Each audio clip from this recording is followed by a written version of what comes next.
Bennett here. And the B&B Banter Bros. We're up to episode 18. 18? 18. Yeah. And this is a late night one. We haven't had a late night one for a while now. For a while, I think. So, yeah. And we are going to talk about post-game Dungeons and Dragons session. Yeah. So this would be post-game discussion part 2, session 2. Well, this is post-game discussion session 2. It's not part 2 of the post-game discussion. Yeah, but it's right.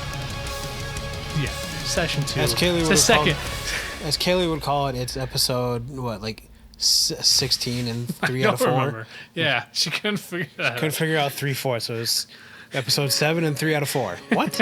Right? Yeah.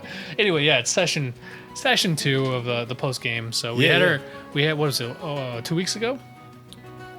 Sounds about right. Yeah, 2 weeks ago we had our second D&D session. Yeah, second session. So I'm still having trouble with doors.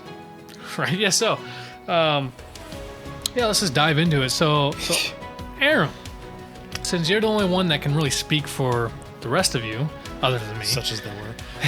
But first of all, did you have a good time? I mean, I had a blast. I will agree that more people would probably amp up the gameplay and make it all the more fun. But I still had a blast, even though it was just Dreads and I. Yeah, our bard couldn't make it. Apparently, he was working. Yeah, I don't know, some sort of music strike or something. I don't know. He's a starving artist, and well, he apparently starved. Yeah, it was good. It was, like I said, still having trouble with doors. Elaborate. Well, Dreads and I ran into at least one more set of doors where I tried to. This one had a hole, like a window that I tried to break open with my mace. This time I didn't get blasted back for no reason, but it took us, I don't know, probably a good 10 minutes to figure out the door didn't move in or out. It just slid. Yeah, it's true. It took you a little while. Well, actually, it took you longer to find the door.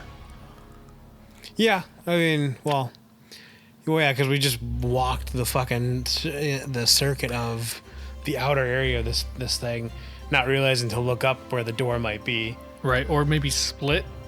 One person go one way, I always get told that splitting the party is the easiest way to die, so I'm not leaving anybody. It's true. But you are going to have to stake me down to split the party. Yeah, it definitely took you a little while. But so how long was this session? Oh, God. When did we start? I think we started at about 11:30. Yeah, maybe a little closer towards like 12:30 because I know we were waiting on Dreads. Yeah, so maybe 12:30, yep. And then we didn't get done till like 10:30, 11 o'clock. That sounds about right.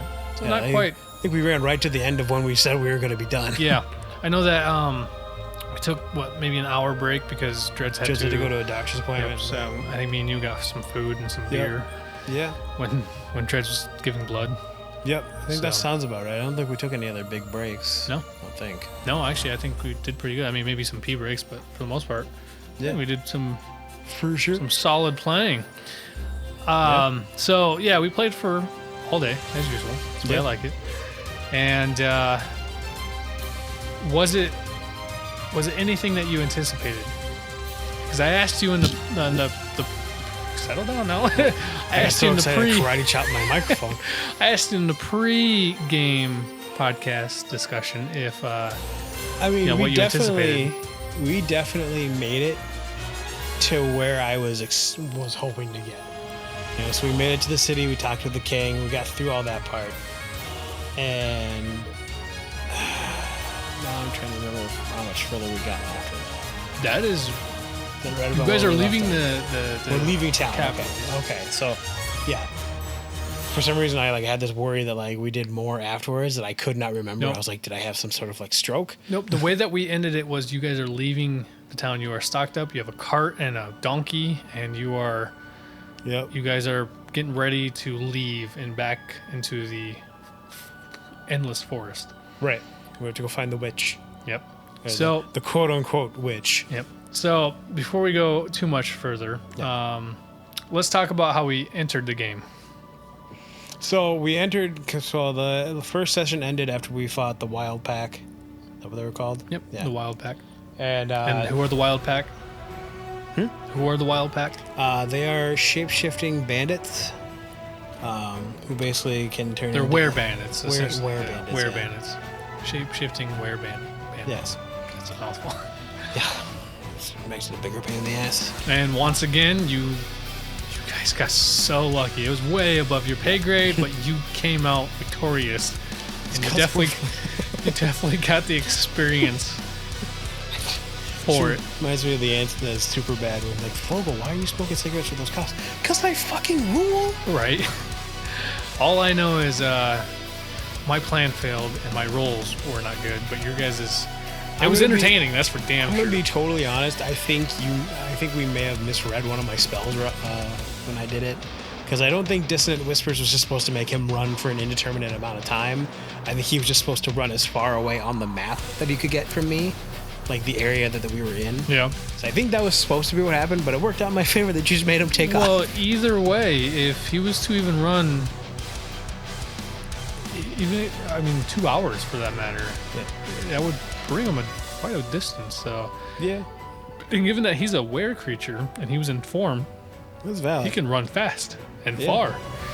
So either way, I don't know. you guys came out victorious. You jumped.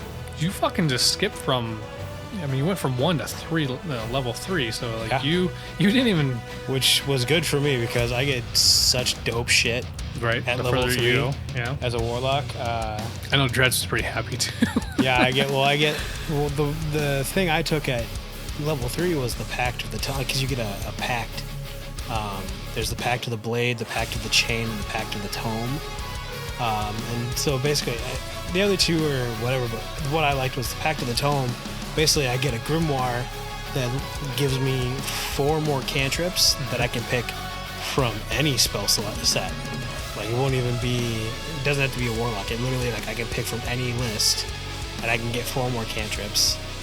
And I believe I can copy down rituals in the grimoire as well, to whatever degree, and like I can cast them as like a warlock spell slot, like or as a ritual once. So you pretty much become a badass. Yeah, it's like you at level 3, you're like, well, I just went from being okay to now I'm a badass. Yeah, I got that. I got my two level 2 spells. See, and I feel like most people, it's not until they get to level 5 that you really start to shine. Well, there's a 5th level thing that I gotta go back and look at, but there's something at 5th level too. But like, there's also like there's like a couple things, I can't remember what they're called now. Like they're Eldritch incantations or something like that. Yeah. So basically, they're extra things that you can like pick. Like you get a 1 or 2 like every couple levels.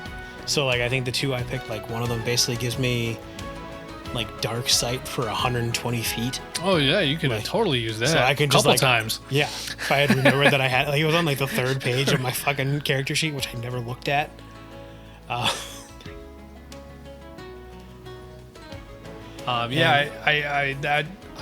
There's a couple times you could have used that, and I remember you were like, well, I need to like light a torch, or I got this spell, or whatever. Like, yeah, I kept lighting torches, and then at the end, I think I like moved one of my character sheet pages. And I was like, I can see in dark for 120 feet. And Dred's over there with he has dark vision, so he can see 60 feet. So, yep. Yeah, So. it was definitely during like when we were trying to run from, what did we say? It was a dragon and a giant? Storm giant. Storm giant. At least that's what the reports say. Whatever the fuck that means. So so you guys were in the forest after you guys left. Well, you guys killed the wild pack group, whatever, and then you rested and you went on your merry way. Yeah. And you started leaving, and then some shit started happening. Yeah, the weather took a turn. Yep. It was just basically like started hearing thunder and wind really picked up. Like the trees were big enough to where you couldn't really tell it as much down on the ground, but when you looked up, you saw the leaves and the branches moving a lot.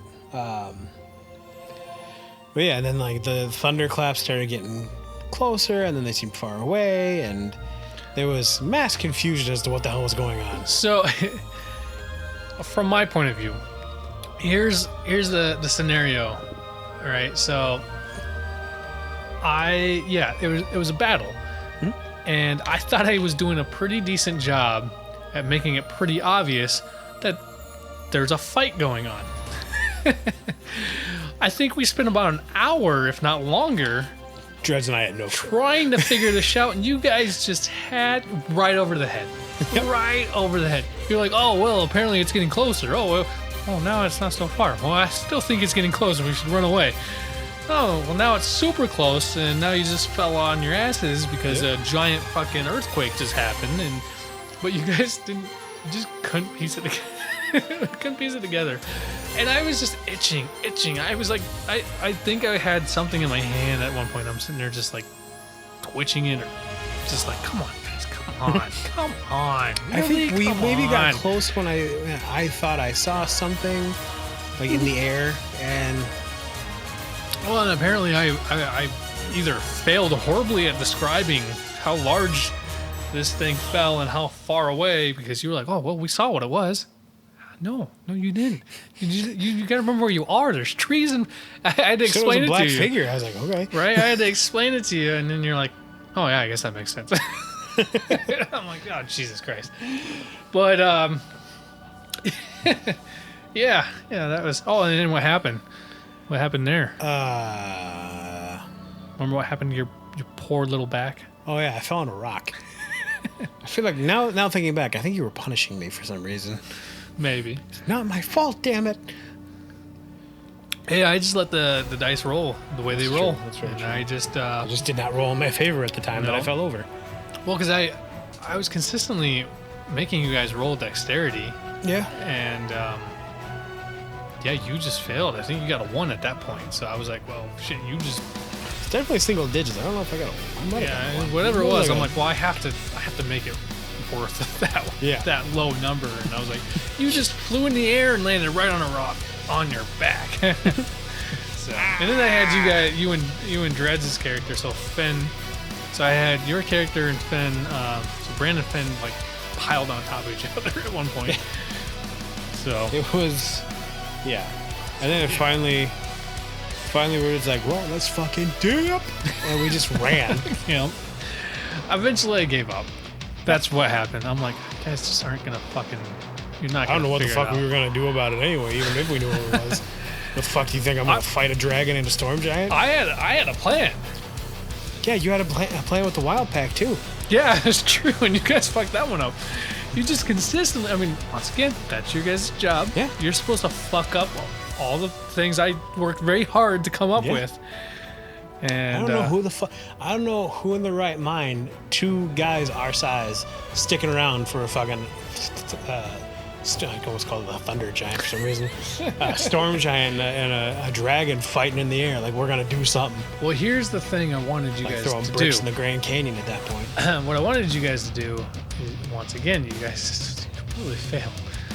So, okay, we'll get to it later. So what happened? After that, what happened? So we ran, and eventually we got to the edge of the forest. And we were like, Fenn and I both stopped. We're like, okay, let's figure this out. And so there was a fort. Was it a fort? Right? It was a tower. A tower. Okay. Yep, it was like a watchtower, but it was a lot larger than. Yeah. So you know that there was more to it. Right. But it was quite, the fortitude to it was quite large. Yeah. So we saw that somewhat in the distance. So we made a quick run for it. Yeah, I think I said it was like 3 miles, 4 miles. No, it was like 3 miles or something to the river, and then it was a It good was about like, halfway between couple- the river and couple miles or so to where the tower. Excuse me, from where you guys were. But Yeah. either way, yeah. So we booked it over there.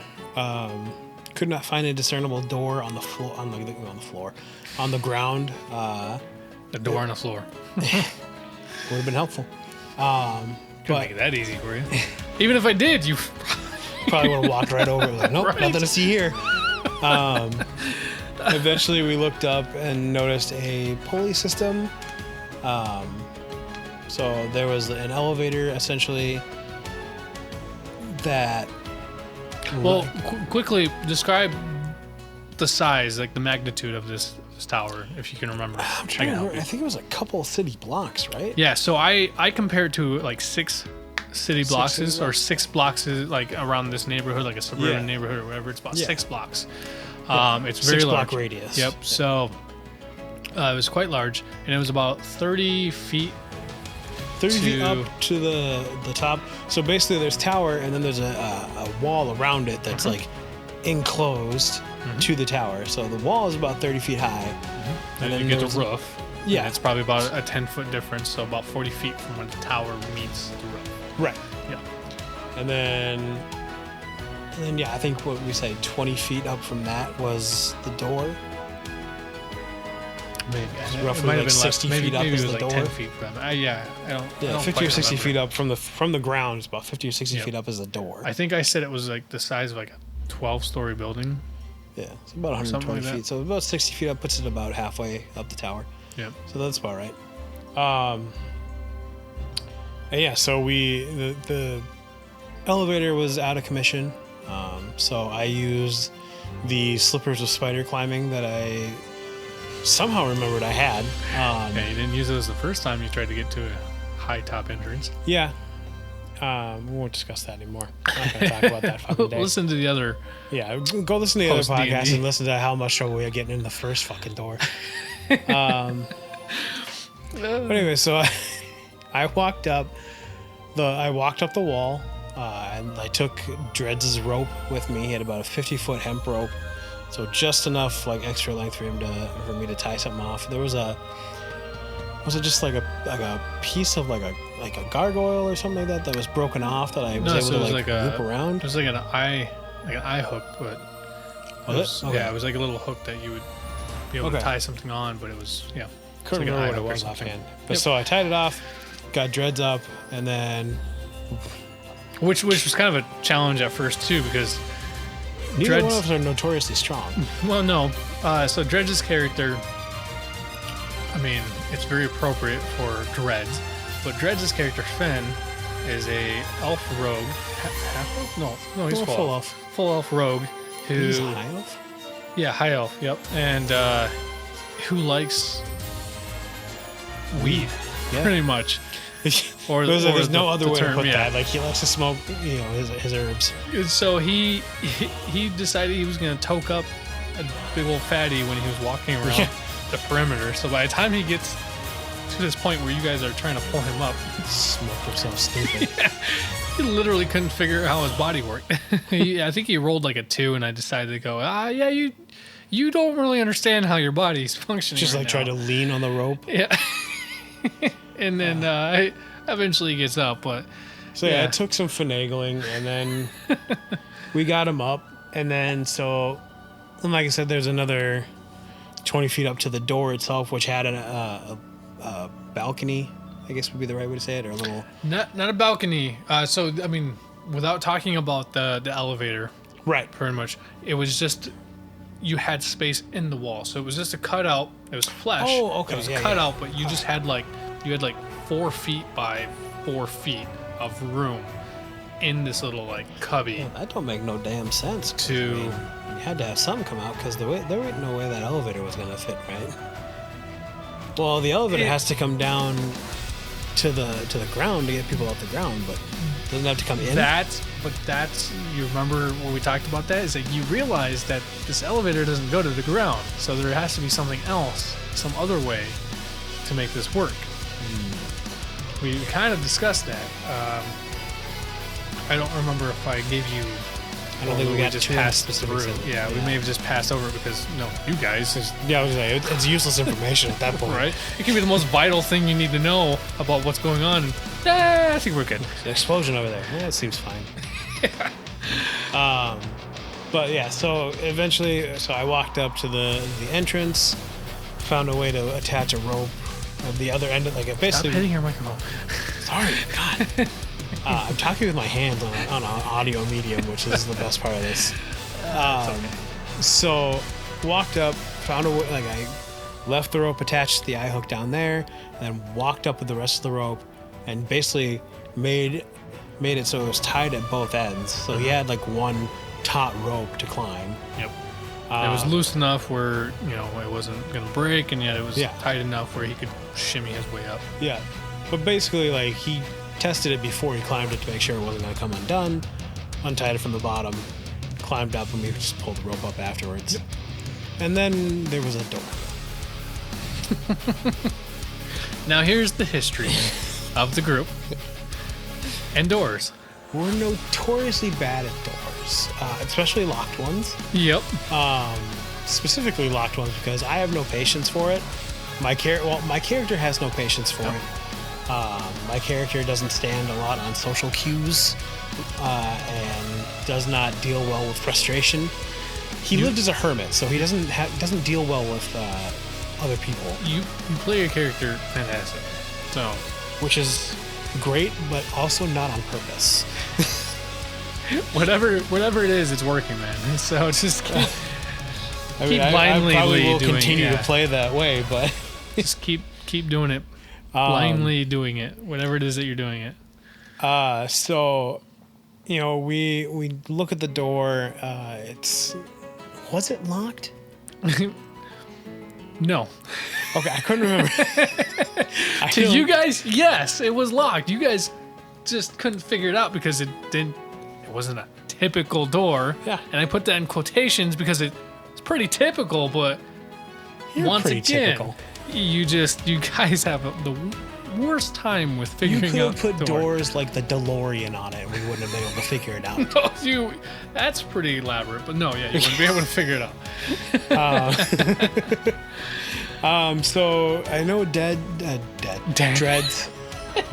took a look at tried to look at the lock on it. I think we discovered it wasn't locked per se. But there wasn't a locking mechanism. I think that high up we figured out there wasn't any need for a lock that high up.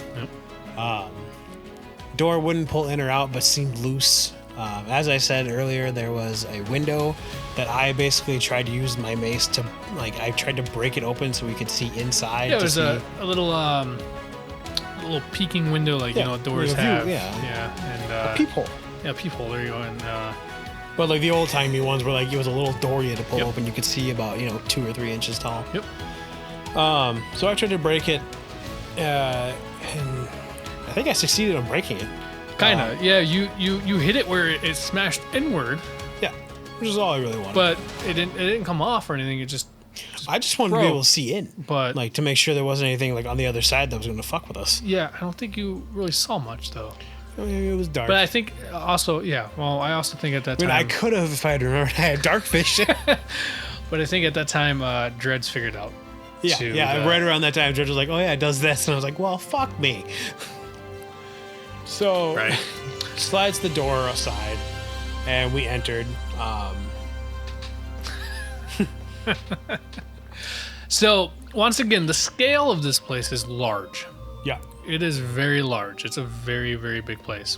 So you're looking at a door. This door was probably, like I said, the little cubby that you guys were in was 4x4, so it was 4 feet, 4 feet long, wide, 4 feet where you had plenty of space to maneuver. You can have 2 or 3 guys. I think 4 feet would have meant we would have been stooping over. My guy's 5 something.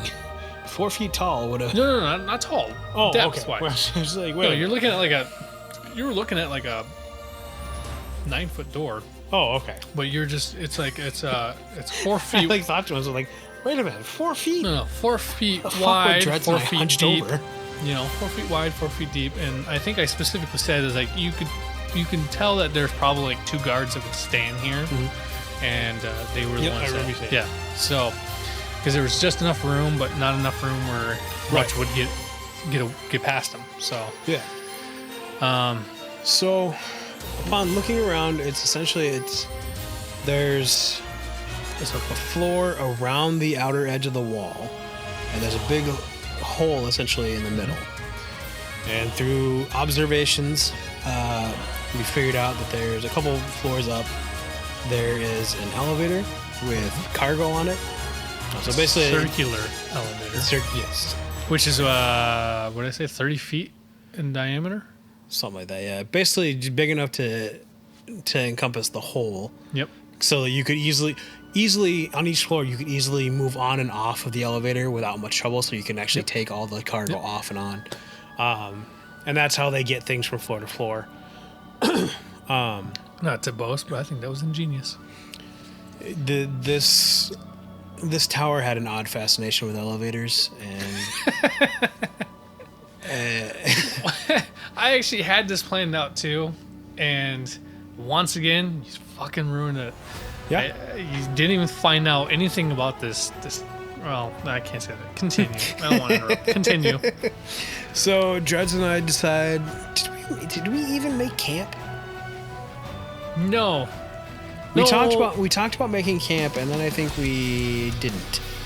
Yeah, no, you guys, because by the time you reached the tower, it was pretty late. Yeah. And I think you spent maybe about 4 or 5 hours Sleeping? No, I think you guys did. I think you There was guys. also I think we slept. I think you did. You slept in the thing. I think we just went. Okay, yeah, you slept. Yeah, slept there, and then next morning we decided to explore the tower a little bit just to see what's what. So we went downstairs first, which we ended up on the bottom floor of the tower. Where there were like 3 rooms. 3 rooms. 3 rooms. three doors is what you saw. 3 doors. Yeah, 3 doors. 3 doors down. I couldn't help it. Nice. I can't remember. Was it the first door we opened or the last door we opened? It must have been the last one. We encountered a giant badger. I assume a dire badger would be the proper terminology for that. Giant. Giant? Yep. Okay. It's just giant badger. Just big fuck badger. Yep. That works too. Who apparently did not take kindly to us opening the door to the room he was living in. Because he just tried to take a piece out of both of us. Well, he bolted out of there, yeah. Yeah. So we fought the badger. Which I expected it to be a lot longer of a battle. After the wild pack, nothing scared us. It actually. I am invincible. It actually turned out pretty well. I threw it in there for you guys to defeat, but I was expecting a little bit more of a challenge from you guys. But no, it was the way that you guys handled it. Like now that you figured kind of out, like you figured yourselves out. Yeah. You've kind of figured you guys' stuff out a little bit. We're defying expectations in both ways. Yes. Yep. Either completely obliterating them or never living up to them. Dude, that'd be a good tag for like a comedy fantasy novel. That'll be the next. That'll be our eventual D&D podcast where we actually do the campaign. That'll be the tagline. Yep. Defying expectations both ways. That's great. Oh, that's great. So, Dreads used his minor illusion cantrip quite a few times to create. I only used it once. Oh no! No, he created fire a couple Twice. different times to startle the twice. badger, which got us up the stairs. Which actually worked both times, but at one point the badger realized that it didn't hurt him. The badger was just like, nah, fuck it, I still want him. Yeah. So. And one of us took damage from that, I think. One of us took damage from the badger. I can't remember which. I don't remember which one. Oh, it was you, I think. Sounds about right. But we killed it back on the original floor we were on. Killed it on the stairs. Yeah, but I mean on the top of the. Oh yeah. On the entrance. Let's just call it the main floor. Yeah, because that's where the door is. So it's the main floor. Right. So yeah, it chased us up the stairs, and that's where we ended up killing it. Dreads cleft it in twain. Yeah, he did. Cut it in half. That's what I said. Cleft it in twain. Help me. Yeah, cut the head off.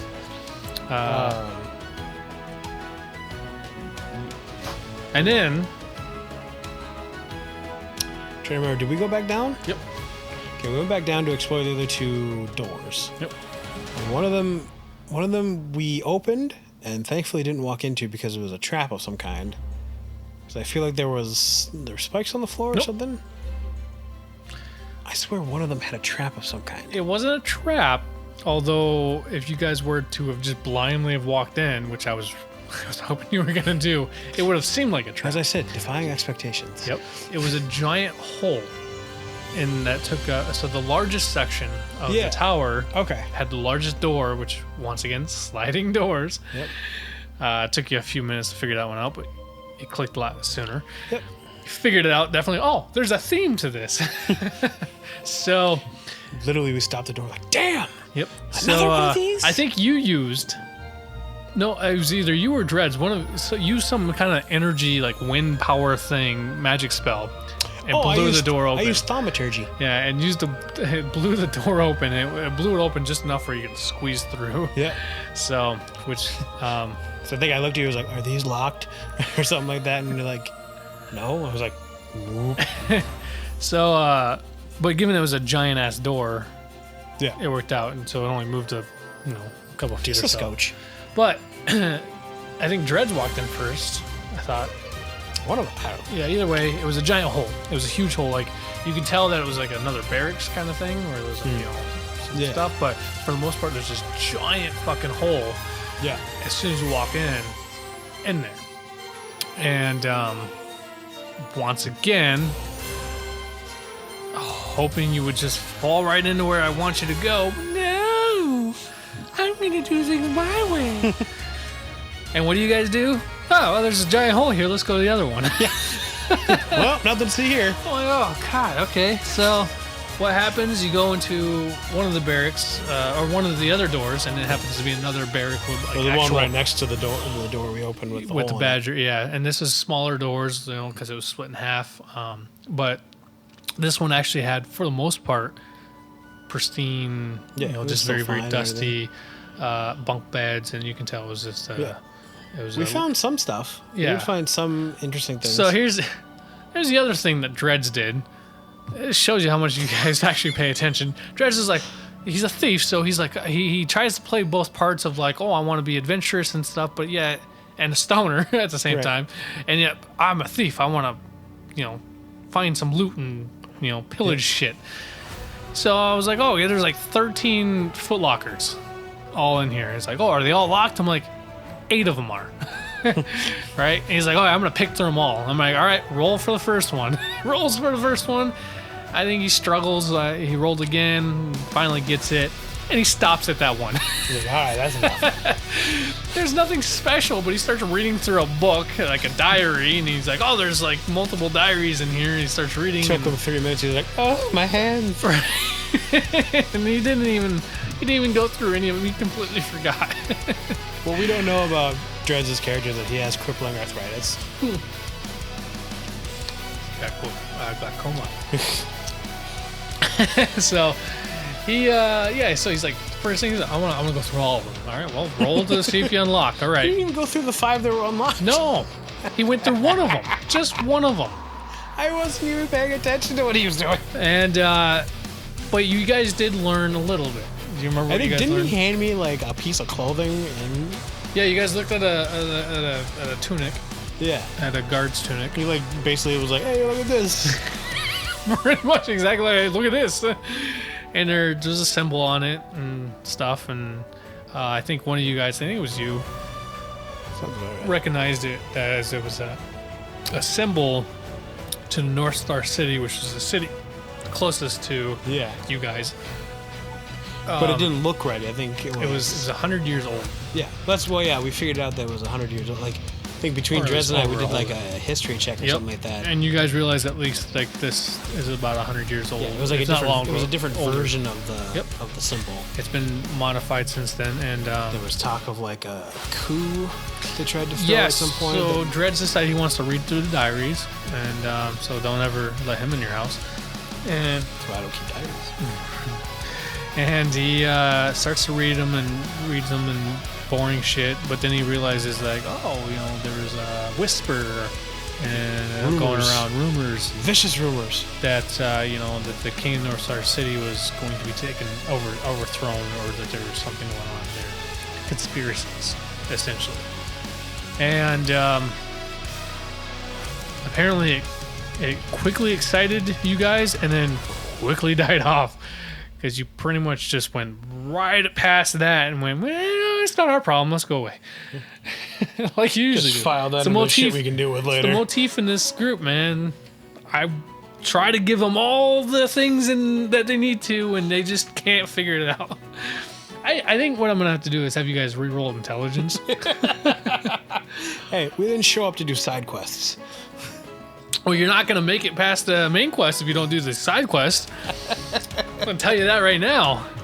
If I just jumped you right into the main quest, you guys would be rolling at least 2 or 3 different characters. Tell me that what we're doing right now is part of a side quest. I'm not allowed to tell you or give you privy to this kind of information. I mean, you are. You just aren't. I plead the being fifth. difficult. Anyways, so yeah, we went, oh, this is what that is, and then we went, all right, we'll file that under something to do later, and we went back upstairs, and then went up, like, I think we went up one more set of stairs to like the next floor up from the main floor, so the first floor, I guess. But one of you guys looked up to see where the elevator crap was, or how far it went. Yeah. So yeah, we went up to the elevator basically and started checking out, because there was obviously cargo on the elevator. Yep. So Well, yeah, you made it to there's barrels and sacks and crates all over the floor that you were on, and all over the floor, the second floor. but Random yeah. supply shit you would expect to find in a tower in any RPG video game. Yeah, exactly. So all that bullshit. So we walked up, get to the elevator, and there's a bunch of crates on it, and I can't remember how many exactly, but Oh man, yeah, they were I don't like remember. 3 stacks of 4 and a stack of 3 or something like that. So there was like 4 pallets yeah, worth. There was 5 crates of 4 on each pallet. So 5 stacks high, yeah. 4. Except you for know, one of them. One of them was only 3. Well, yeah, and then That was the one that, one like, of we them, and that was opened. the one that you opened up first. Yeah. Just because I thought it would make more sense. Yeah, which So. hey, we did what you expected. Yeah, that Can't time. say we don't do it all the time. Yeah, well, yeah, until what happens next. So we meant well. You meant well. We were trying to discover the point. We were trying to discover So we open the first crate, and it's filled with vials. Yep. 5. Well, I said vials, but they're like beakers, the size of beakers. Okay, yeah. But so yeah, beakers, they were essentially it's just a beaker-sized vial, because Yeah. So They were it's corks the and size of a everything. regular potion, like a potion size, more or less. I guess I don't know. Anyway, if you get really stuck on that part, I can't help you. But, Right. so You're the reading way first ones, too much into it. First crate we opened, they were corked, but whatever was in them had evaporated to whatever degree, because there was just like a black film on the glass. Look like soot. Yeah, and there was no real way to tell if it was, like, we couldn't really see it being dangerous. I don't think we did much to it, to be completely honest, but Not that great. but then- then we opened the next crate, and those were corked and waxed shut. They were filled with a black goo. So Dreads and I both took a bottle of said goo. And basically I for some reason thought it was like an explosive. So we went back down to the main floor.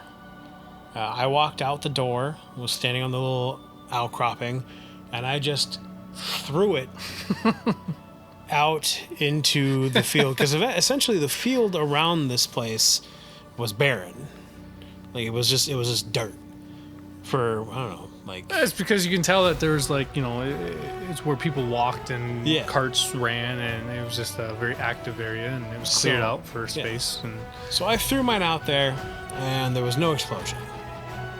I can't remember what Dreads did to his. Well, I did say you heard some crackling. You can definitely hear that it was like where it yeah, you can hear the glass shattered. And then you heard a little whatever, but for the most part, yeah, that was it. But what other senses happened? You smelled something. Smell, yes. I can't remember what the fuck did it smell like, too. Was it sulfur? To be honest, I don't really remember what I told you. Okay, that's fine. So yeah, we both smelled it. Maybe it was like a sulfur. It was a bad smell. I remember you describing it as a bad smell, like rancid meat or something like that. Yeah, I actually don't remember. But somehow Dreads opened his in the main area, on the main floor. Like, didn't open it outside. He like opened it inside, and he opened it right near the badger we had just recently killed. And so when he poured it out, it tried to consume. Was my hand thing before or after? Your hand thing? Where you touched it? Yeah. That was after. Was it after? Okay. Yeah, that was after. But yeah, so Dreads poured it out and found that it basically moved towards one piece of the carcass and started to consume it. Yep. To which I think that was the point where Dreads went, Bran, I did a bad thing. Yup. Which got my attention. Turned around and saw what was happening, and we were just basically, it was reaching for the other half of the carcass, I think, at that point. And I think Dreads kicked it. Yeah. He wanted to kick the carcass down so it wasn't next to him. What did we do? Oh, yeah. So for whatever reason, I think to help or like for something, or no, I was trying to push it back into a bottle. Yep.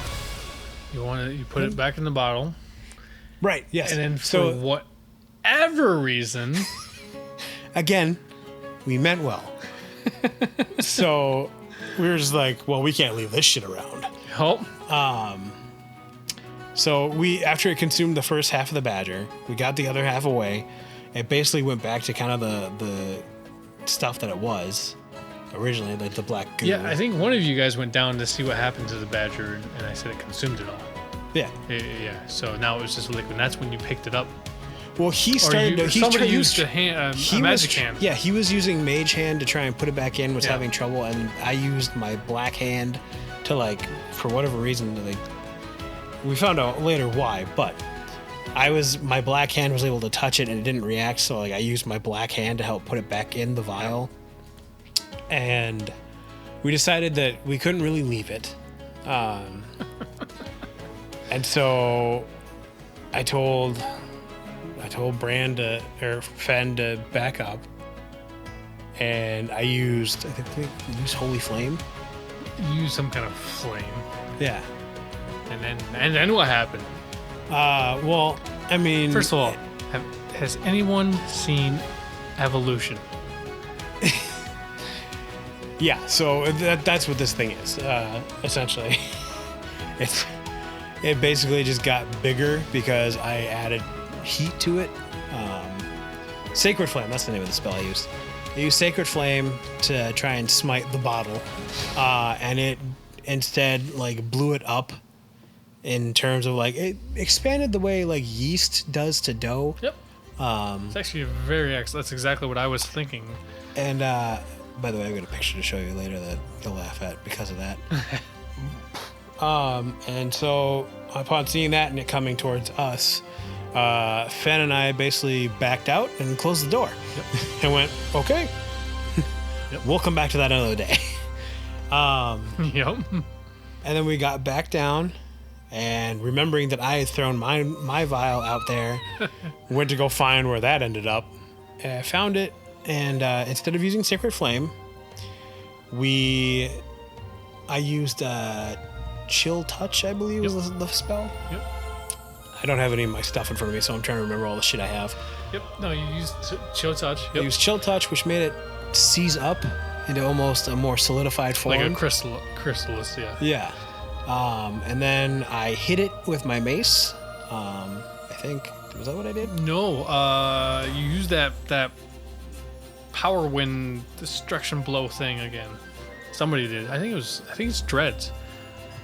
Oh. He used some kind of energy blast or element, like wind power force energy thing. I don't know. With his rapier, where he just like points. Oh yes. Yep. So yeah, it exploded into like 1,000 crystals, shards. 1,000 shards, and Dredz and I kind of looked at each other, and then Tim explained that like realistically, if we wanted to invest the time, we'd only be able to find like 900 of the 1,000 shards, and we kind of went 90. Yep, 90. Yeah, it was 90.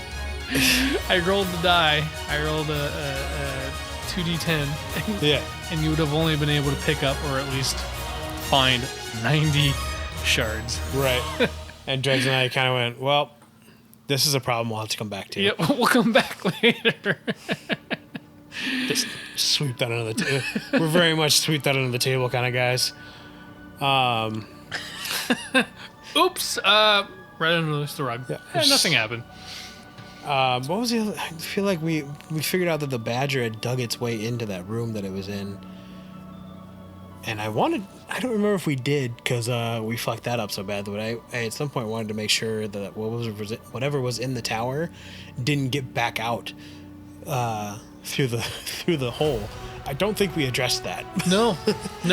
Because I think at that point we went to the river.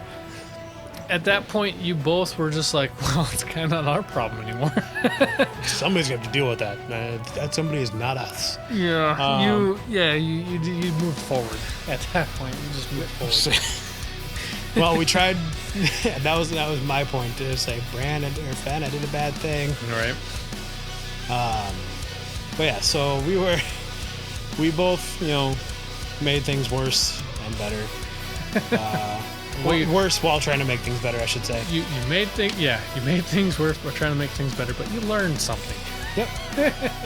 You learned something We're new. not very competent at this sort of thing, so we're gonna move on. Well, you know what? At least you guys have like the entire group. Even when Trevor was playing last time, the entire group is not very confident, but tries to be confident. More cocky, I guess, than confident. If at first you don't succeed, try again. If you still don't succeed, give up. There's no use in embarrassing yourself. Yes, that's essentially what you guys quickly learn. Like you're like, well, I can't figure this shit out. I'm just gonna skip it. Go with something else. Let's move on. It's obviously not that important. If it was that important, he wouldn't have made it so hard to get into. Oh man! Now here's the crazy part. Out of everybody, you know me the best. Right. And you're still not picking up any of this shit. So it's fantastic. I mean, I'm enjoying myself immensely, but like, it's just crazy. And like, you and Dreads know me pretty fucking well, but this is apparently a whole. It's a hard thing to do because you're trying to play your character at the same time. There's another D&D podcast. I listen to the Adventure Zone, and there's one in the early episodes where they're talking about this thing that they're trying to figure out, and he's like, one of the players, Justin, goes, is it crazy to think like if I understand it, but like my character shouldn't know it right yet, how do I play that? So, and I think that's probably the best way to do it. Like, I may understand it, but playing it in the scope of my character isn't the same thing. Well, again, a lot of the stuff is actually still going over my head. The few things I do get are hard to try and put through to my character, but... Well, and that's what I'm saying. You guys are playing your characters great, but, like, it is one of those things where it's just like writing and stuff like that. You have to have a voice, and at this point, you're playing your you're playing your character. It's not your character playing... You are playing your character, you're not playing you as your character. Yeah. And that's the point of, like, this fantasy role-playing game kind of stuff. And that's something that I know that a lot of DMs or a lot of campaigns or a lot of D&D players or fantasy or RPG fantasy role-playing tabletop people have a complaint about is just because you figured it out doesn't mean your characters figured Right. it out. So, and that's what makes the genuine essence of the game is you're playing your character. So yeah, you guys are doing really well. I'm not hating on it at all. Right. It's just it's amusing, but it's also a little frustrating, and it's like, oh my god. But I once again I'm enjoying the shit out of it. I'm having a good time. We're probably coming up on the part that is probably one of the funnier parts of this whole session. Will be coming up pretty soon. The part that made me laugh like the most. But we've got a little bit before we get there. Yeah, but continue. So you guys are so we left. We just put the tower out of our minds. yeah. We'll come back to that at a later date. Nothing bad can come. Not to mention you didn't even explore the whole tower. Well, excuse me, but the blob was trying to take us over. So what was I gonna do? Run up the stairs where there's no escape? Jump off the top of the tower? I believe I can fly. So I was really hoping that you would, because I even gave you the hint that this tower is big enough where it looks like it may overlook the trees, Yeah, we left the forest. We don't give a fuck about it anymore. right? And the whole point of putting this tower here is so you could see what was going on in the distance. Nope, you guys don't literally, care. all you guys do is go, I'm moving forward, I'm leaving the past behind. Yep. Fuck what's ever that way. Shake that shit off. This is where I'm going. And I got shit to do that way. That's that way. Which is funny. It's a bit ironic because as much as you guys want to move forward, you guys consistently look in the past. You and Dreads both have these issues with your past Yeah. that kind of define your character. Well, I mean, every past does, but like you guys particularly Right. thrive off of what happened to you in the past to proceed forward. Right. And yet, you guys don't want to look what happened behind. You just want to continue going forward. So My character started it's out, fun. and I've eased up on the weird hermit-like behavior where like he just talks in like very small sentences. yeah, yeah. You've opened up a little. My character has focus and a sense of purpose, and he does not deter from that. No. Like you said, man, you're doing an excellent job. So, all right, but what happened next? So yeah, so we basically went from the tower to the river, and we decided to follow the river to. I think we were going to try and get a ferry in North Star City or a boat of some kind. On the way, we came across. I think we noticed the smell of rotting meat at first. I think that was the first thing we noticed. And then we noticed. It's probably the most serious thing that you guys have come across. Yeah, there wasn't a lot of laughter at that point. What we notice off to the side is a cart and a donkey that is not tethered to the cart anymore, but is staying by it anyway, as though it's been trained. We looked through the cart first, just to kind of see. I think you guys did too. Wasn't much to find there. It was pretty much ransacked. Looked like the mule has eaten some apples and some whatever. Produce was there that it could eat and stuff like that. We wandered into a clearing that wasn't far off, like from the cart. We found 3 bodies. There was an old man and 2 children, they were laying face down, I believe, right? So they were stabbed in the back, and once we rolled them over, their throats had been slit. We recognized them as the cart, and so the people that outfitted us before we left. Barter's Inn? No. Western. Okay. Yes. So They were the ones that supplied you with your supplies, right. while you were getting harassed by the harbor master, and master, the city guard and whatnot. Yep, about why you're still in town, and yet Right. they were the ones that provided you Yep. your supplies. Yeah, that's right. Because while you spent time in Barter Inn, they were working their way up Right. to North Star City. So it's a father and 2 children. The children were what, like 7? I 6 or 7? don't know if I gave an age.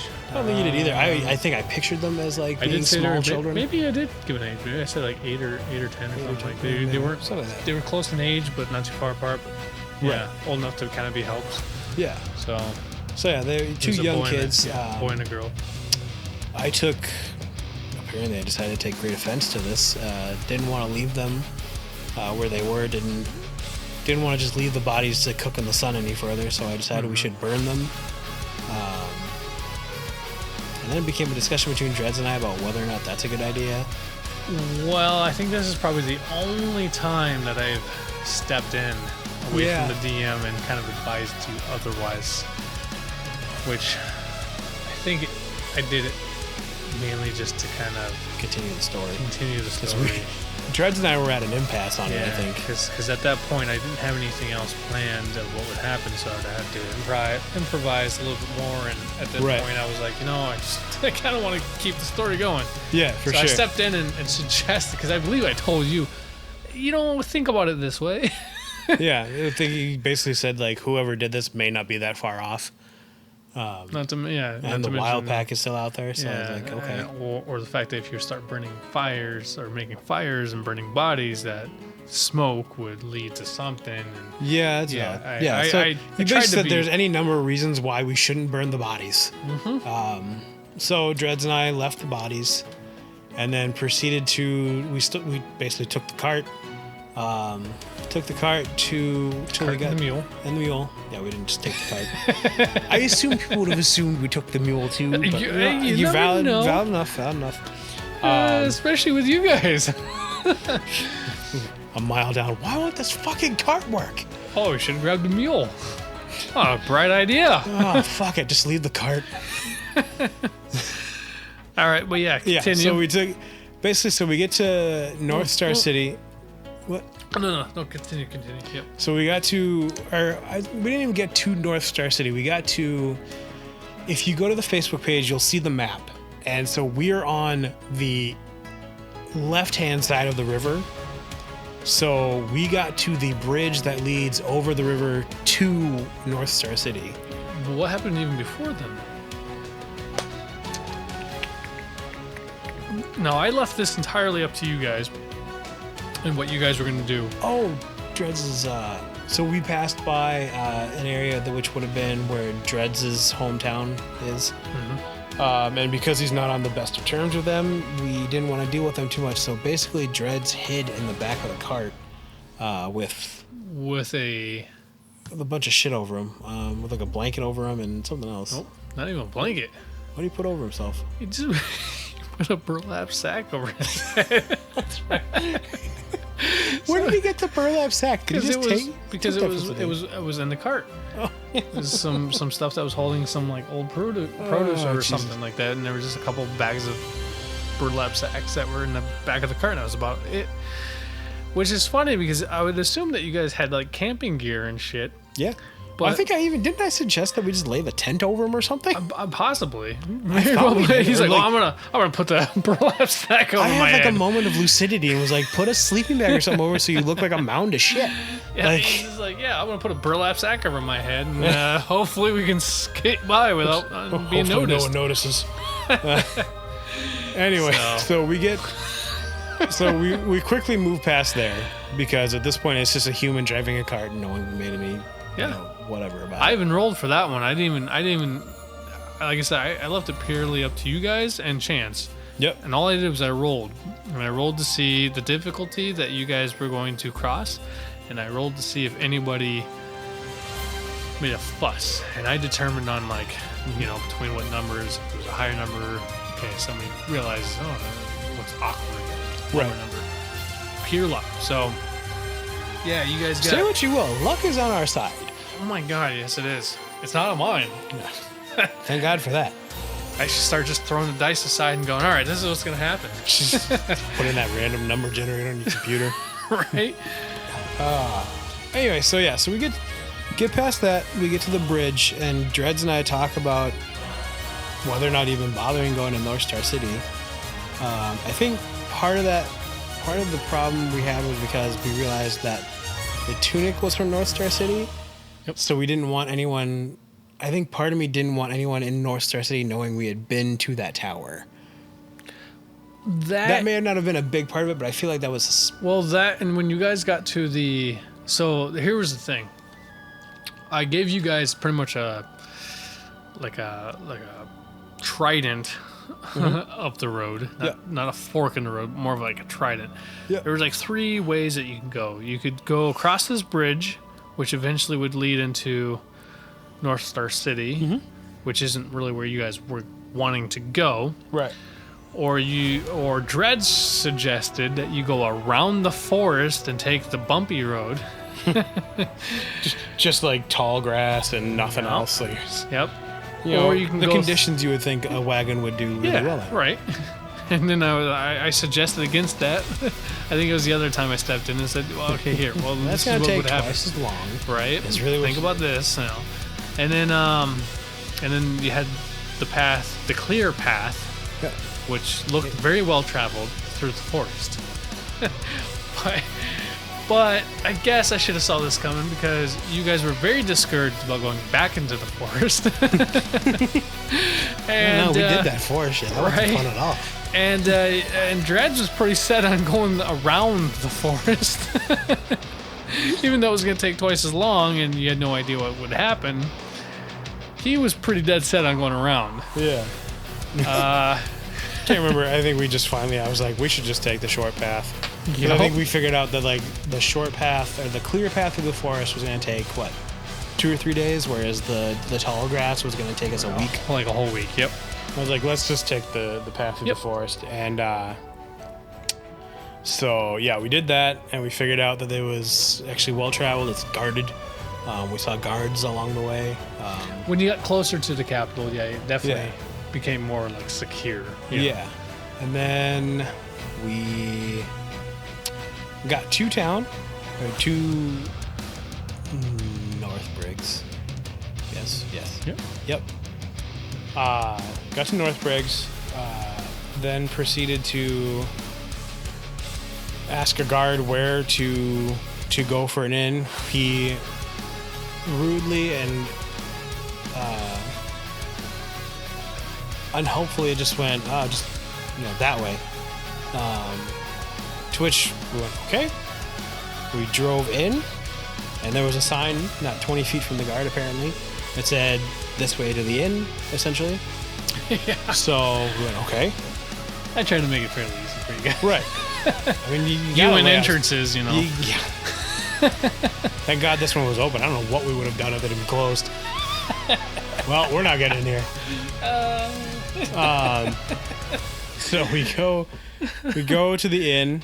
And can only imagine you guys trying to pull some some makeup fucking acting. Let's disguise ourselves in some way. Oh, God. Maybe we could be bushes and skitter through. I would have tried hitting the gate first. I mean, obviously, That's that's true. my first course of action would have been to hit the gate. That's how I'm just gonna to use my see if it base. works. I'm gonna hit the gate as the guard looks to you. What the fuck are you doing?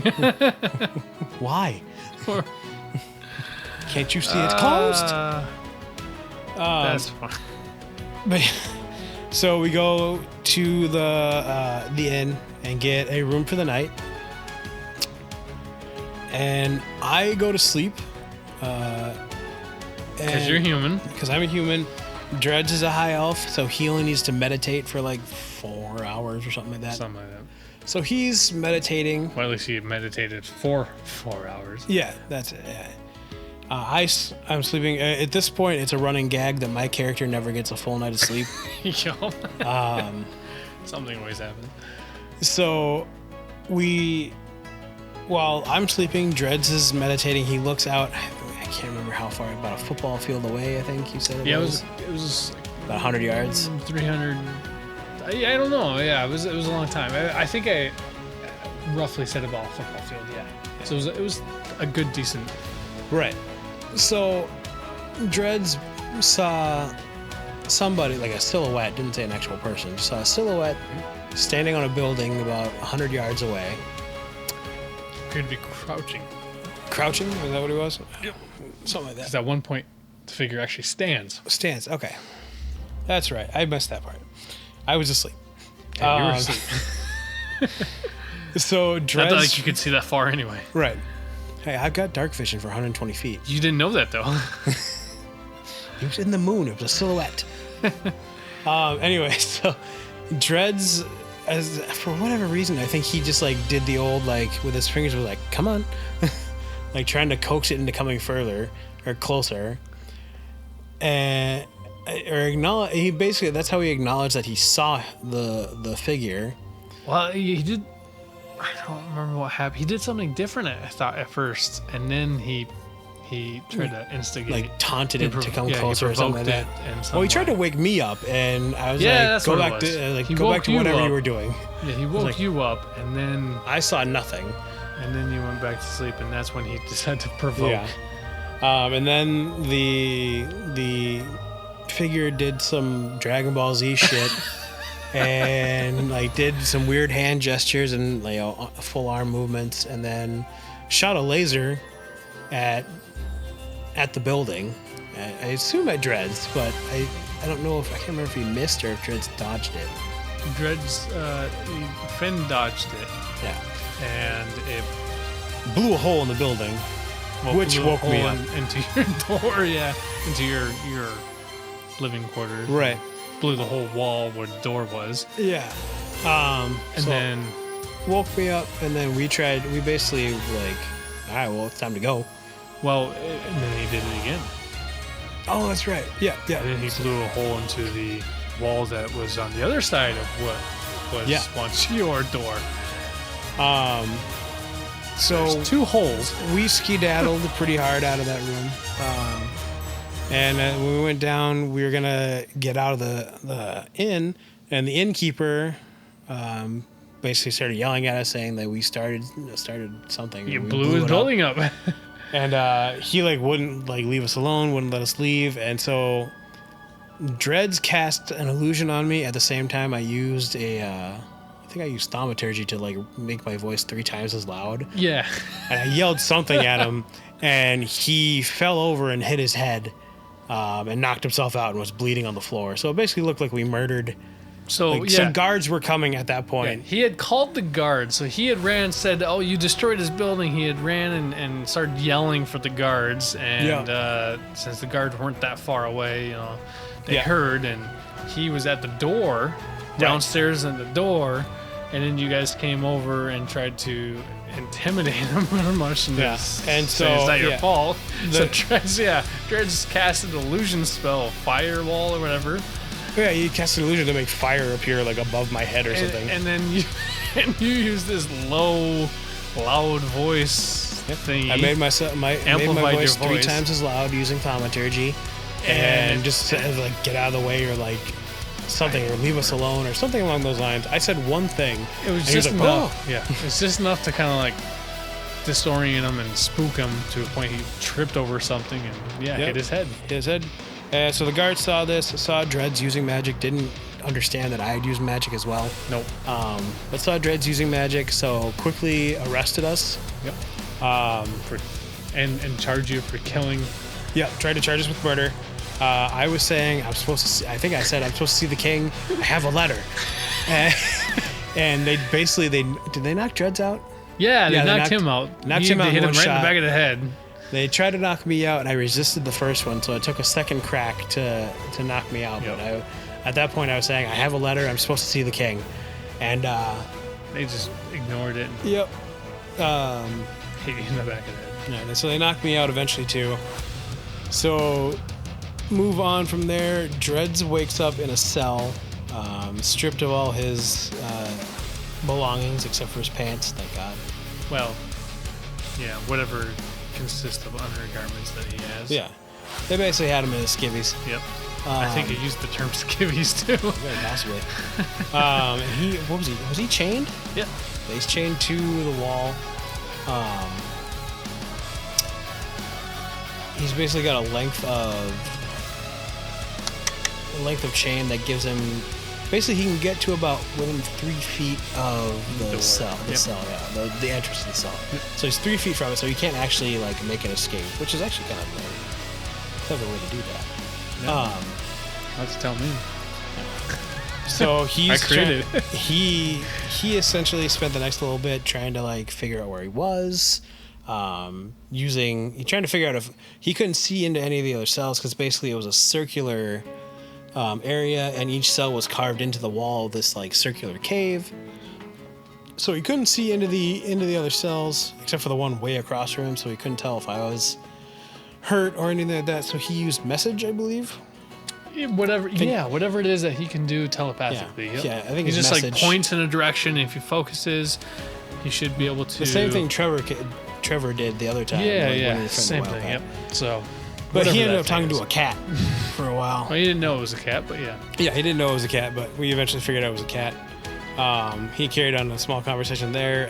Otherwise, he didn't really have much luck doing anything else. Couldn't find me because, lo and behold, I wasn't in there. Nope. And that's... We'll get to what happened after that in a second, but I ended up in a room in the castle, I guess. Like, it sounds like. You didn't know it at the time, but I was in a room, and then... You got your wish. Yeah. I got to see the king, whose name escapes me right now. It's in my notes. Yeah, it's in my notes, too. Anyway, so I see the king, and he's, questioning me. Now describe this in a little more detail of what that situation was about. I was going to. So I essentially, my character's beginning basically is he shows up in town in Westerly off of a ferry, basically showed up because he got a letter from the king telling him, requesting his presence. Or at least this king. Yeah, this king. There's a number of kings. This king requested my presence. This has been my main goal, to figure out what the king wants so that I can move on with my actual, life.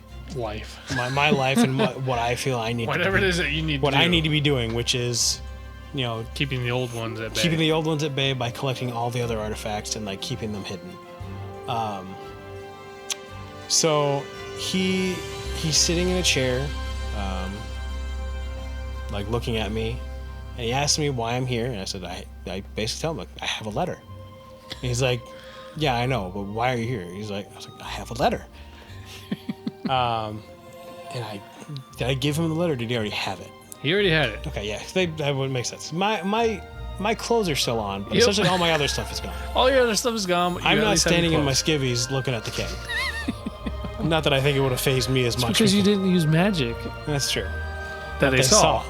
Um, That was the defining point. I had to make a decision. I'm like, all right, well, he used magic, so I got to separate the two because they know. So, like I said, I thought I was pretty clever about that. It was So, very. not to boast, I'm just saying. I'm good at this. And so it quickly becomes apparent. He says that the signature on it, or the seal on it, is not his. There's a vague difference to it that if you hadn't been looking for it, or if you didn't know what his seal looked like, you wouldn't know it was not his. And then we get the various things like, how did you get the letters? Like, it was given to me. Like someone, and he's like, where do you live? And I had been a hermit, so I lived in a cave. Like, he's like, so someone showed up at your cave to give you a letter? Like, no one knew where you lived. And I was like, nope. Right. So, okay, I want to interrupt real quick. This was extremely hard for me to kind of pull out of my ass, Right. to improv. How do you think I did? Because it was challenging to have that kind of character conversation. Yeah. But I think how did you feel? I feel like the conversation was funny, and also it. Did you feel like it was appropriate? I feel like it was appropriate. I feel like Okay. there were moments where it became a tiny bit redundant, Yeah. but that's also the way we were talking kind of became circular at a point or two. It kind of fit with what was going on. So it was definitely and I wasn't giving you a ton to work with, which is my character, because he's just, why did you come? I had a letter. Right. You just showed up. You sent me a letter. Now, what do you want from me? Here's the only thing that I would say that, so it was challenging, but this is once again something that I feed off of, Yeah. was analyzing. And So the entire conversation we were having that you're describing right now, Yeah. I purely based it off of what you were going to give me answers for. And I had to, this is the challenging part, but I'm glad that it worked out the way it did. Because like I said, this is why I'm asking for that kind of critique, because it was really challenging, but I enjoyed it at the same time. Right. It's probably the most stimulant that I got out of this entire campaign was I had to think very literal almost. Yeah. So that's because that's the way my character takes questions like that. Like, why do it? Because. So you asked, and I was like, all right, and I had to keep the beat going. And like I said, that's probably the most challenging thing is keep that beat going. But I was really struggling, and I was like, okay, well, he said this. All right, so I'm gonna repeat it because obviously that seems like the legit thing to do is to repeat the question to see what his answer would be to see if he changes it. Right. And you didn't. And then it led into, well, where do you live? You know, this and this and this. And he's like, live in a cave. And then I was like, perfect. I've got you now. Because I was like, knowing how analytical I am. Gotcha, bitch. Right? That's all I needed was that slight slip that goes, okay, I've got the character right. Here it is. And then I was like, so you how'd you get the letter? Someone just showed up in my cave. Did anyone know where you live? No. Why would that make any sense? I don't even remember. I think it was like it didn't. Yeah. But I want to know why you sent me a letter. And that was exactly, I'm like, so I was like, oh, this is working out really good. This is the moment that I had the most stimulant. Yeah. Like, this was probably the hardest, most challenging thing, but the way that it played off, it was good. It was tough because I'm just trying to pull it out of thin air. Right. But I don't think I felt this way since I was in high school when I was acting, or better yet, when I auditioned for the Vampire Diaries in CSI Miami when I was like 21, 22. Would have slipped that in there. But that's how I felt because it was exactly the same thing. It was the acting. It was the acting thing.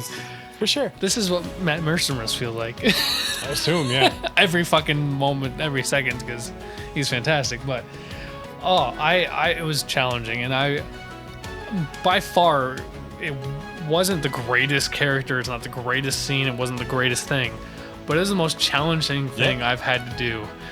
Well, and it was. I mean, the whole conversation boiled down to, like I say, I think you were like, why would you?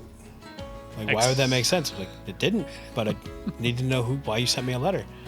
Like, and it was, my character is nothing if not very earnest. Yeah. And like what he talks about, like he doesn't really mince words. I think we talked about it later and we compared it to he's practically just a child. Almost, yeah. Because he doesn't recognize social cues anymore. Like he doesn't, he's almost borderline on the spectrum. Yeah, almost on the spectrum. Yeah. It's a little tough to say. Yeah. Like, but it feels awkward to say it that way. It's not intentionally, but that's just kind of how he comes off. Yeah. Yep. Yeah. No, it's exactly. He doesn't pick up and that's just like a trait in the book. Like he doesn't pick up on social cues and things like that, or he doesn't like really observe social things. Like he just kind of does his own thing, and he goes about his own manner. Yeah. Like that's. But you were the saving grace too. You were the saving grace in this section. But this is. So to finish off the scene with the king and I. So eventually we figure out that somebody forged the letter to lure me here. Mm-hmm. We're not exactly sure why. I'm shocked you haven't pieced it together yet. Yeah, we're not sure why. Actually, I'm not shocked. I'm not shocked. I mean, me of all people, like, I'm supposedly like I was in a basically a dig site where they uncovered the piece of the old one that basically gave me my powers or made me a warlock. Mm-hmm. That all burned to the ground. Mm-hmm. But then after that, I was living in a cave, so I can't imagine, unless it's tied to the old ones themselves, there should be no other recourse for why I'm being led there per se. So I'm That assuming you can think of. that I can think of. I'm putting it that way. But I have all this. I have all this shit planned out. So Well, we're just working our way into it. all right. We're at chapter 2. Right. We still have another 2, maybe 3 chapters to go before we're even a quarter of the way through my campaign.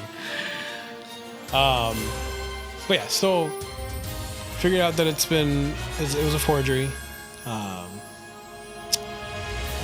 I think that's where like he decides I'm telling the truth. He doesn't think that I'm lying for any specific reason. Like there's a defining point where like he decided that, I think, and I don't remember what it was offhand. Well, I gave do you remember what I gave the character, like the description of the king? Do you remember how I described him? He's a big man who really just doesn't. He seems uncomfortable in the role he's been given. A little less with uncomfortable and more of not content. Sure. He wants more. He wants to do more. But he also has like his. No, I'm gonna describe it in this weird way, but like his eyes kind of seem like he has an appraising look.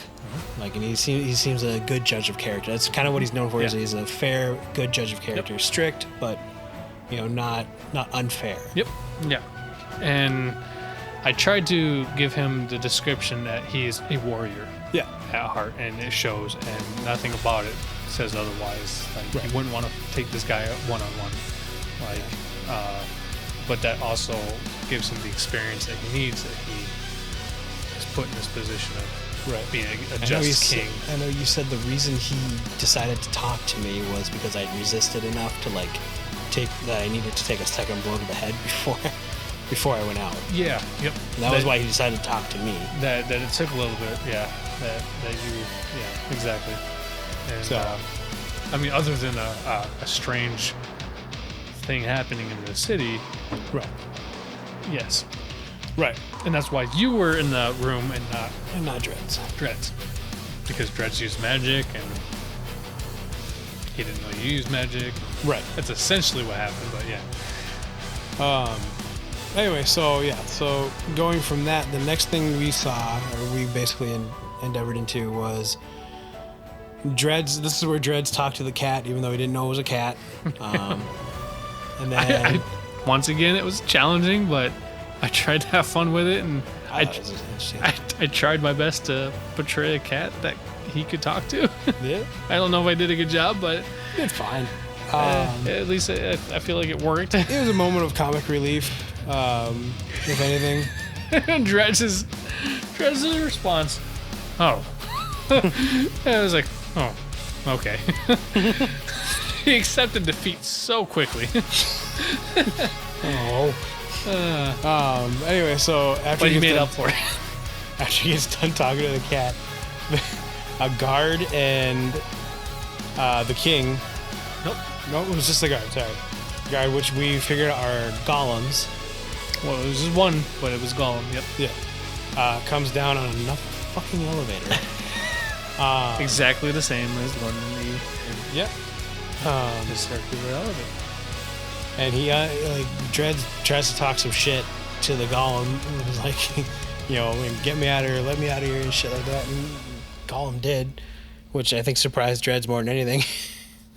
And then they got on the elevator and went up, and Dreads was trying to talk to the golem and got no response. When they got to the top, the king was there to meet him, which led into my favorite part, which was the king leading them out and Dreads shit-talking the king the entire way out. The entire time, without missing a beat. Just I was so one after the other. I was so impressed with Dreads on this. Dreads really shined at this point. Dying. Oh my god. You want an arm wrestle? You want to do a push-up contest? I better win that too. Right? How about jumping jack? I'll definitely win at that. Jumping jack contest. Just talking mad shit the whole time. And the This king. is how you treat a guest? Like, yeah. The king not responding, pissing Dreads off to where he messaged it into his mind. Yup. Shit talking it. So, oh my god, it was great. Oh god, like I said, that was my favorite part because I don't think I'd laughed that hard in a Dreads did what he could to really, like, to try to get under my skin. Yep. But it didn't work. So good. Oh, man. But yeah, so at that point, they lead him out of the... It's like onto a cliff, essentially, overlooking the city. Yeah. Which is where this prison is, essentially. It's like the prison is underground. Yeah. And I believe that it was long. Yeah, it was a long trip up that elevator. Like he was down and underground pretty far. Probably almost at a drow level. But he, it was a side of cliff that he walked out on the main floor. He walked into out into a little cliff edge or a balcony. Yeah. That looked over the city. Yeah. And then you realize that it's also attached to like the castle, essentially, which seems a terrible idea because if there's a prison break, it's more of a fortress. Yeah. He doesn't really have a castle. It's more of just like a safeguard, that you see, but he doesn't really glorified barracks. Yeah, I mean it's in this cliff that looks over the city. So the city was built at the bottom of this cliff, and then that's where the palace is, I guess. Yeah. I didn't really describe the palace as much because the whole point was you didn't see the palace. Right. You saw the city. So I was trying my best to make sure that I was doing a point of view. But yeah, that's what's up. I mean, and then they let him down a path basically into the castle proper. Let him through some service entrance. Yeah, like a surface entrance, but it let him into like the actual castle. Is what I meant. Into the dining hall. Yeah, into the dining hall where I already was sitting, already eating, because I'm not gonna wait for anybody. I'm hungry now. King sat down across from me and started to eat. Did Dread sit next to the king, or did he sit next to me? I couldn't remember. So to give the idea of that size of the king, I think I tried my best to say that he's like double the size of you both together. Yeah. Like he's a very big man. Yep. He's a barbarian, isn't he? I didn't say class or anything. I wasn't. But if you want to compare of a look, he looks like a Viking. But that's in my mind, like like that's like a Viking. Because he had a very large, almost looked like a dire wolf pelts that fit very tightly on him. Yeah. And you could definitely tell that this is a man that you don't want to fuck with, which was their whole point to it. But that's what I was describing him as. Yeah. So he sits down and kind of explains what he thinks is kind of going on to whatever degree, like kind of explains what he and I talked about. Dread's shit talked him a little bit more. Tried to at least. Through all this, the king maybe like huffed at one point for like a second, and that was it. He reacted, I suppose. It was more tweaked. of a he cricked his neck or something like that. Cricked his neck. It was and I used the term as almost as if he wasn't very comfortable in his own skin. Right. Yeah. My guess is that it's something more akin to like he wanted to act but wasn't able to, so like that was probably about the best he could get. Don't let Dres know. Right. No. Maybe you'll find out. If he listens to the podcast. But yeah, so we talked about we talked to him eventually about the witch that we're seeking, and he seems to think it's just a rumor, that she's not a real person. But he also says that we also talked to him about the tower, because we happen to be just responsible enough to remember, hey, we should probably tell somebody about that. He says they'll go check out the tower. And then, so he basically doesn't think the witch is real, like basically thinks that she's kind of just a rumor made up. He's seen no real evidence of her from what I understand. And then, so he says that basically if we want to go try and find her though, the path we took through the forest coming in, there was the one that went to North Briggs, and there's another one that shoots off that is far less traveled and not well lit or guarded. But it is a path. He says that our best bet is to go through that path, and we should come across, like, we'll probably find the answers we're looking for. Yep. And he says that he'll outfit us as much as he can within reason. Supply-wise, you know, our mule and our cart are fine, so that thing is blown up in the whole thing. If all I can say is I'm a fair DM. Yeah, it's true. I don't think we really discussed much more than those two things. I think there was a point where, like, in a moment of childlike innocence, I was like, why don't you go into battle anymore? Yeah, actually, I think you did say that. I just had to, like, said something. moment. Why are you a king? Or why don't you go out there and do it yourself? Yeah, why don't you go out anymore? Or something like that. And basically said, I go where my city needs me. I have to be where my city needs me. Where's people And then need them. Yep. and it was like, and me being me, I went, okay. I went back to eating. Yep. Asked and answered. And we didn't get much further than that. That's about where we ended off. Yep. So, yeah, that's... I mean, it took all fucking day to get there, but... Oof. Yeah, that's kind of where we ended. Once again, like I said, like the king character, I sat on the character and I had no idea how to play him because I had an idea of how I wanted him to be portrayed. Mm-hmm. But I knew that until I was able to interact with you guys, I didn't know how I was going to play him off. Yeah. And like that was the thing that You played him very solemn. Like he, good. like even though that like he's surrounded by he seems very lonely. Good, because that's exactly what I want. I tried to leave some mystery into him. Yeah, like that's how he mystery comes behind off. it. Very solemn, very lonely. And yeah, those are really the big vibes that were given off. He doesn't come off threatening, even though I'm sure he could be. Threatening was not the aura he put off. Yeah. His demeanor says, "Oh wow," but and that once again, that was what I was trying to get across was that he's somebody that you don't want to fuck with. He's a fucking giant bear, for Christ's sakes, but yet he is a teddy bear. It seems like he's just he seems almost timid. Like you seem to feel like the presence that he provides goes that you're safe.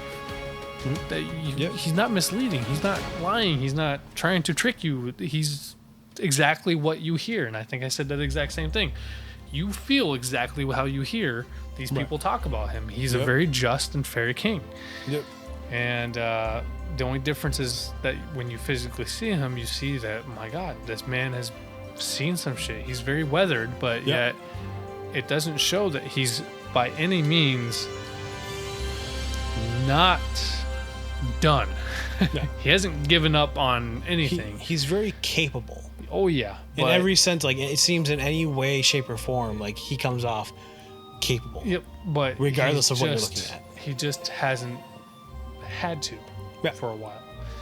So, and I think that's the biggest role that I was trying to proceed, especially towards you guys, was that he is a old warrior who has been put in a position that he not necessarily wanted, but it needed to happen. Mm-hmm. And he has taken that role very seriously. Yeah. And if anything, that's who he is now. Although you can just tell that there's something itching at him. Yeah. If he could get out there one more time, he would probably have a head day like a child. Drebs also noticed tattoos. Yeah. Yeah, I was wondering. That were glowing? Were they glowing? I can't remember. He noticed them, and they were prominent for some specific reason. Yeah, he saw slightly up on his hand when he put his fist on the table. Yeah. He saw slightly towards his sleeves. Revealed his wrist or whatever a little bit. Yep, going up towards his sleeves. Some intricate tattoos. He didn't get to see much, but it did look like it was kind of glowing, very liquidy looking, very magical. Yeah. But that's about as far as you guys really got to see. Yeah. So hopefully that I guess you'll only find out in time. Yeah. So yeah, so that was exactly where we stopped off. That's where we'll pick up next time. Is you after guys are breakfast. You guys are entering the woods on your cart with your mule. You guys got some gear, and I even was generous enough to provide you with some scrolls. Yep. I think I had you grab a scroll, and Dred's already had a scroll, and that's where you guys are some special items. Yeah. So. Yeah, I think Dreads and I ended up trading some shit. Yeah, I think you guys did. I think you spent 20 minutes or so trading some shit. You want this? You want this? You want this? Yep. And like I said, if can't say I'm not a fair DM. No, you've been doing great so far. I mean, but out of the D&D, compared to the first time, since nobody else is here, it's just you. From the first D&D game that you played with me, right? Compare the two. Well, this already has much more depth to it. You kind of had me clued in beforehand, but I mean, it's even just playing, like, it's abundantly apparent the difference. It's night and day, like how much depth there is to what you've got going on in this one compared to the old one. And it's exciting because I know that there's a grander scheme, and listening to other D&D podcasts and stuff like that, like listening to the actual play ones as they unfold, it's so fun to think of what lies ahead. Yeah. Obviously, like, I'm excited for my character to level up and become cooler and stuff like that. That's all well and good, but I'm excited to see where the story goes. Good. That means I'm doing my job. Because that was going to be my next question. How do you think I'm faring at the DM? I think you're doing great. I mean, you're the only DM I've ever played with, so I mean, obviously I have no real like base for comparison. But that's the only thing I was going to mention too. I'm like, well, in all fairness, DM you've ever. But I mean, you've been, like I say, I mean, the amount of effort you put forward, especially in this one. Like, I tell people about the map you drew, and they're flabbergasted. Right. Like, they're like, he drew it? And I was like, yeah, and then he like drew a smaller portion of it for us to have. And it was like, then like people are just like flabbergasted that you took the time to draw the map. Just wait until we get to a different section. Well, right, and that's, then I have to draw that version. Yeah, I mean, and that's a large map. If I did what, maybe a 16th of what the map actually is. A small portion of the map is what you redrew on a small piece of paper, right? And I hope you guys don't get to the large city, because that's gonna be quite the week. You just hope we don't get there too soon, is what you hope. If we get there at all. I threw in there. Well, if you don't want us to get there, then close the door. Hey, this is like I told you from the get-go. I have to create a world that you guys have the options to choose wherever you want to go. I have to guide you on the story that I want you to do. But it doesn't mean that you guys can't expand outward. Yeah. Like I said, I mean, you want us to stay out of there, put a door. I mean, as of right now, keep us out for at least a day. Yep. As of right now, you guys are doing pretty all right. Pretty okay. But that's why I said you're starting at the north area. What I aim for is pretty okay. Yeah. I mean, this is one story. I have only a couple ideas of where I would want to go for a different storyline if you guys were to travel outside of the map that we're doing right now. Mm-hmm. And I actually might intertwine that a little bit later, but that would be like, once again, you have to finish out the quarter. Yeah. So when you get to maybe the second quarter, if you get halfway through, I might open up the map. Right. And then we'll go from there. But my whole thing is I have a beginning, and then I have where you're going to do now, and then I have the final where I'd like to see this campaign end. Right. You still got a long ways to go. Well, I would hope. I made this a goddamn... All these other campaigns that I listen to like take years. So I mean, I can't. I don't want it to take that long, but at this rate, it might be. I mean, those guys all do like numerous arcs. So I mean, that's whatever. Yeah. I mean, I personally can't wait. Like, I'm finally invested in one that like seems cool, and I'm excited to go for it. So, hell yeah! I am glad you're enjoying it, because I'm having a fucking blast. Good. Yeah. And like I said, like 80% of all of this is, or maybe even 70% of all of this is all improv. It's all just winging it. But that's the fun part about it. That's the whole point about the whole storytelling. And exactly. Is because I can't predict what you guys are gonna do and have a story on that. So I have to give these options. Like, you'll probably never go back to the tower, so I can probably give this away. But the whole tower thing, if you were to continue, I wanted you to go further up to the tower, to the top of the tower. You can see over the trees, and then I was going to say that you can see what was going to happen. You guys ignored that. Yeah. So you would have been able to tell exactly what would have happened. Oh, that's the other thing that we talked about at breakfast with the king was that what was happening in the forest, that was like all the thunder and shit like that, was a fight between a dragon and a storm giant. And the dragons haven't been seen in this world in how long? Thousands of years. So that was either and a storm giant as well. Storm giants aren't known for this realm. Oh, okay. Yep. I forgot that part. But yep. They're not even from this realm. And that was just like a preemptive report. He was still waiting on the final report of what was going on. Yeah. It was just estimated. That was what the report that he got back. Yep. But that's the one little piece we forgot about the conversation with the king. It wasn't all that important. It was mainly me just trying to fill in the gaps of what you guys missed. Right. I assume the storm giant and the dragon are going to come back into play at some point.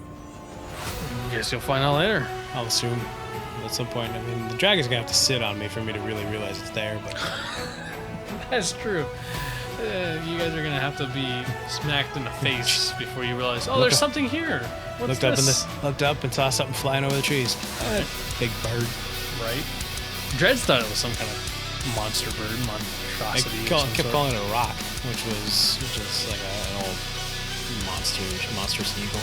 Something like that. But I don't know. Either way, did we start calling one of them an air dragon or something like that? It's some cockamamie fucking name. We were so stupid. Either way, I'm excited for you guys to progress forward. Yep. And you guys are definitely going in the direction I want you to. This next section is going to be quite revealing. Ooh, scandalous. Yep, it's about as much as I can really say. You're going to see a witch and it's going to be revealing. There's movies that are set up this way. Yep. And this is also going to be very challenging. It's probably going to be the most challenging that you've come across. Yeah. More challenging than the last 2 sessions? Yep. A lot more challenging. I can assume. So it'll probably take another 2 sessions for you to... I always assume things are going to get more difficult, so... Well, that's the whole goal. Yeah, we're supposed to. But I will tell you that, like I said before, where I want you guys to end up, you guys are going to have to be a couple more levels. And you're heading in a direction. Just remember what happened with the Wildcat. Well, and that's all I'm going to say. Like, we'll see what happens in the next couple of sessions, because who knows. But yeah, all right. Well, we'll wrap it up. We'll wrap it up right now. Yeah. That was our post D&D session discussion. Yeah. So we'll have to talk about it next time we play D&D. Hopefully, it won't be over a month, but we'll figure it out. We'll get back to you. So this is Timothy Bennett. This is Aram Banyan. And thanks for listening. Later. Peace.